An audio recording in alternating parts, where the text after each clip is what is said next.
if you watched my most recent video, you know I dyed my hair and like it short, and you know some other things about me. If you haven't watched it, that's okay, go ahead and watch it. This video is an update about my ankle journey.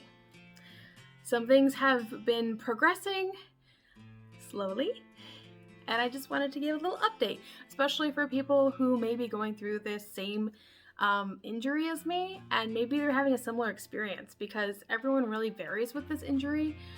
It is a trimalleolar fracture and dislocation. Mine happens to be on my left ankle. Some people have it on both, and some people only have it on the right. If you've been following my ankle journey from the beginning, I'll just recap anyways. For those who haven't been following from the beginning, essentially 18 months ago, on July 24th, 2019, I rolled my right ankle, losing my footing, sprained both sides of that ankle, and tried to catch myself and broke my left ankle, dislocating my tibia and fibula, or dislocating my tibia and talus, while also breaking the tibia and fibula.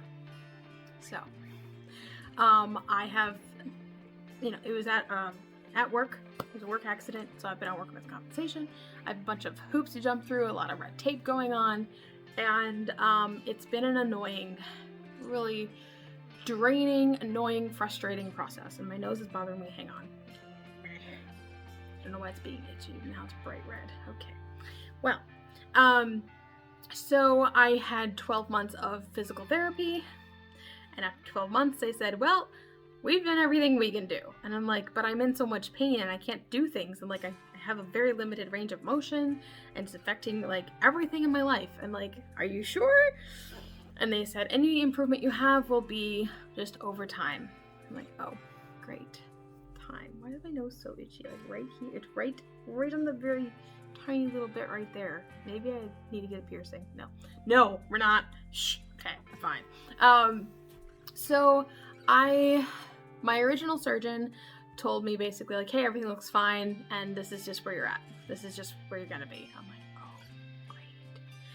And I actually joined a support group on Facebook for people with trimalleolar fractures and with the dislocation. And a bunch of people on there have been saying like they're, maybe they just had it happen, and some people are like 3 to 10 years out from it having happened. And it's just such a wide range of like where people are at and what people are going through, what they're dealing with.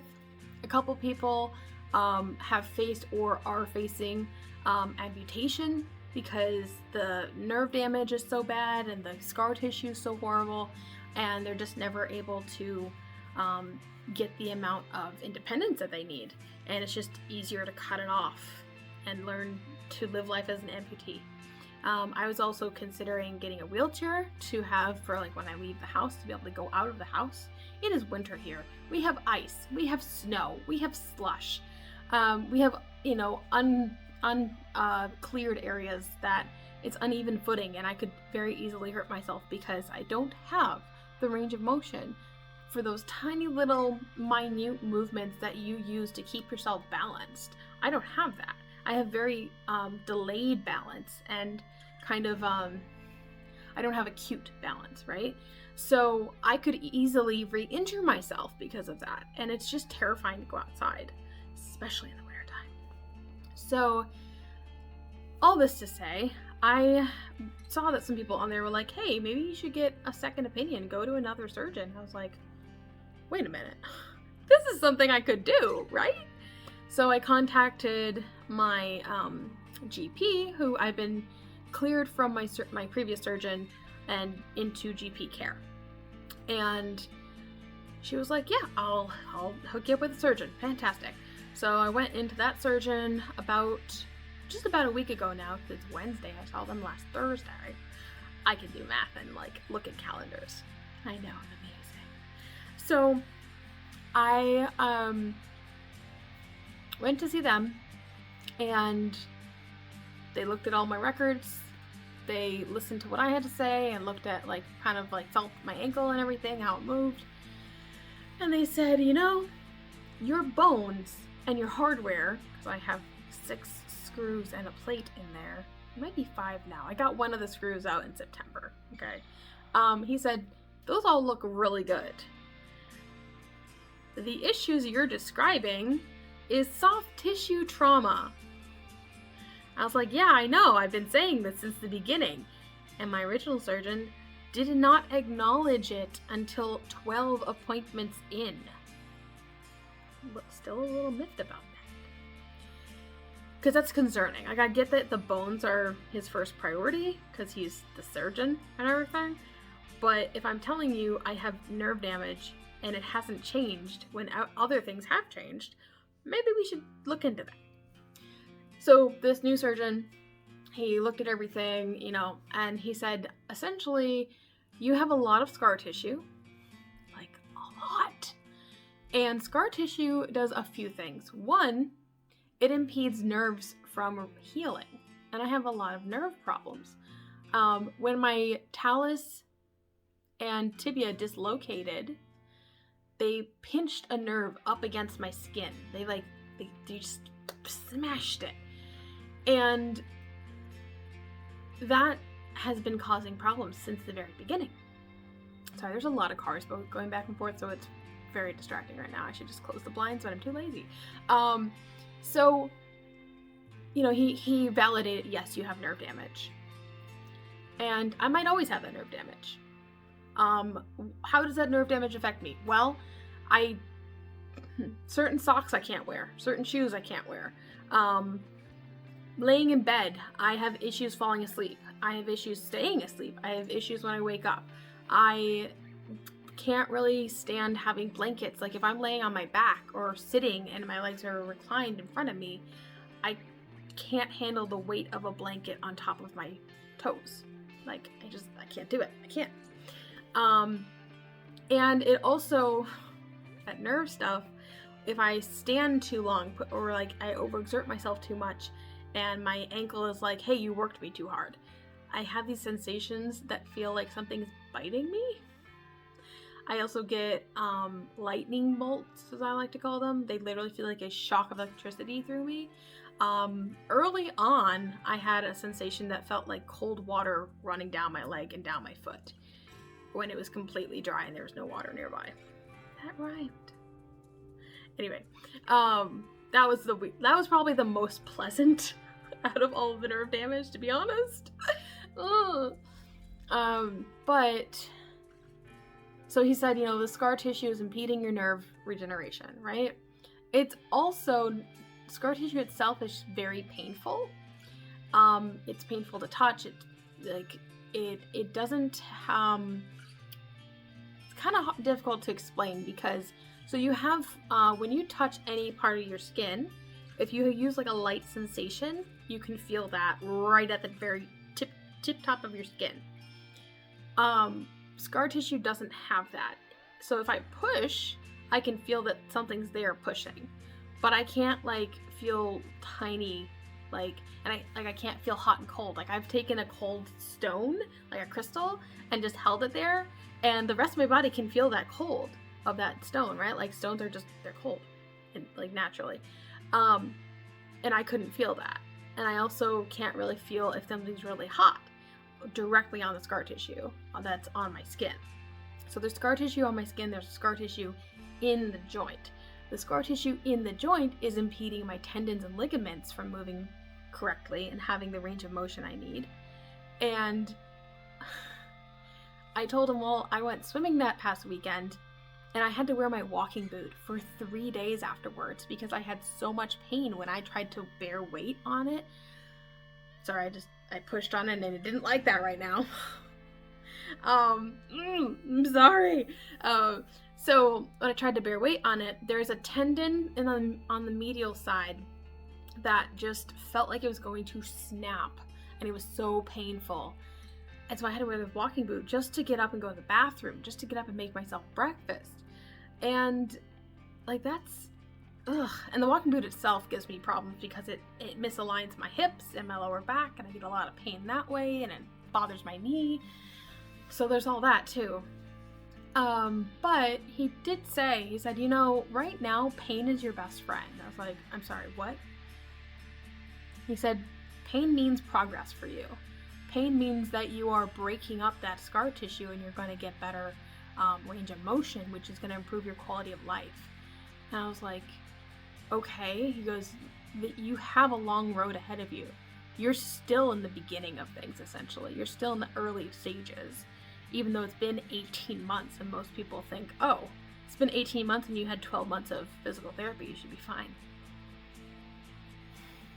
It was a very long process. So anyone who has this injury and you're experiencing what I've been experiencing, I'm sorry, and it's exhausting. It is emotionally and mentally exhausting on top of the physical. Definitely seek out support groups. I see a therapist for this. I started seeing her after I had my accident. And I've actually been diagnosed with PTSD and anxiety disorder, which I didn't have before. This does change you, and it's okay. I've been learning, like, there's a new normal, you know, like people going through the pandemic right now, they're like, hey, we have a new normal. I'm like, yeah, I've been having a new normal for 6 months before the pandemic, guys. So definitely, like, don't shove away your emotions. Don't say, oh, well, other people have it worse. You have it how you have it right now, and that's okay. I've been trying to learn how to communicate with friends and family. Like, I've learned about the spoon theory of I have X amount of spoons per day, and doing tasks takes up those spoons. And if I don't have any more left, I don't have any more left. I actually say it's more like I have a gas tank, and like using, you know, trying to do certain tasks like revs the engine and takes more gas away or whatever. And the other things are like a longer endurance ride and it doesn't take as much gas. Excuse me. Speaking of gas, hiccups and burping.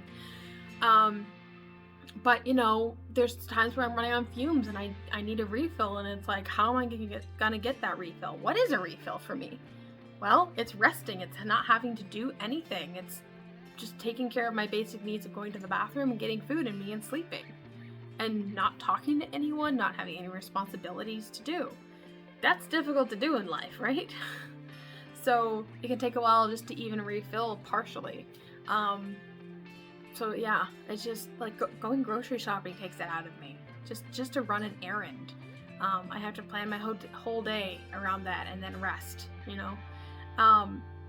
So I know with a lot of people, they have families when they go through this, or they have school and they have other full-time jobs that they actually can go back to. I am not able to go back to mine. I had my functionality capacity exam in November of 2020, and based on the results of that, I'm not able to return to my original job that this happened at. And I actually, the day after seeing the new surgeon for a second opinion, the day after that, I saw, I'm starting like vocational rehabilitation, where my workman's comp company actually finds somebody who helps me get a job that I can actually do and be productive at, and like isn't gonna put me at risk for any further injury or like to make this worse.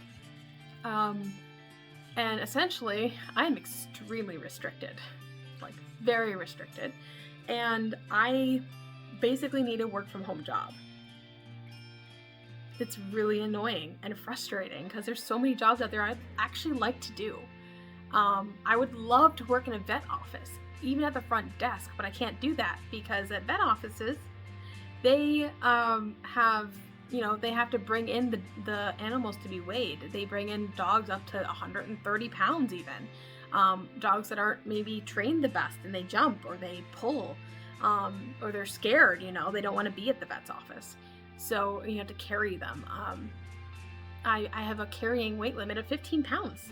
There's not very many pets that are 15 pounds and below. I also can't stand for longer than 15 minutes per every 60 minutes. And I have issues with swelling and pain if I'm sitting with my feet, you know, parallel to the ground. If I can recline, I can sit there indefinitely, basically until I have to go to the bathroom or go to bed. But if I can't recline like I need to, I deal with a lot of swelling and pain, and that will affect my productivity over a long-term course, even just a few days of that's long-term to me. So, you know, that's something that's been really hard on me. I would love to work for like a reptile rescue. I would love to do that. Like, that would be so cool. But I kind of wonder, like, you know, if I have to move tanks and lift things, and if I have to be on my feet for X amount of time, like, I'm not going to be able to do that. I could probably someday build up the strength and endurance a little bit more, but we're talking about right now. We're talking about me getting a job and being able to, you know, support myself at this point. So that's all happening right now, and I am excited. I'm a little nervous, you know, a little apprehensive, and I'm doing my best. Honestly, having somebody validate what you're going through helps so much, because while they may not want you to be going through it, if you can tell them, look, I have really bad pain all the time. I don't get a break from my pain. There's been, I think, 3 times in the past 6 months where I was laying in bed and I was laying completely still, and my brain tricked itself into thinking that both my legs are normal for about 5 seconds.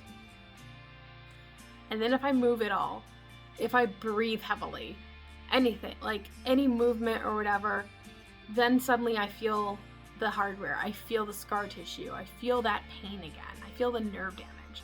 I'm reminded every second of every day what happened to me. And it's not even a cool story, like that drives me insane.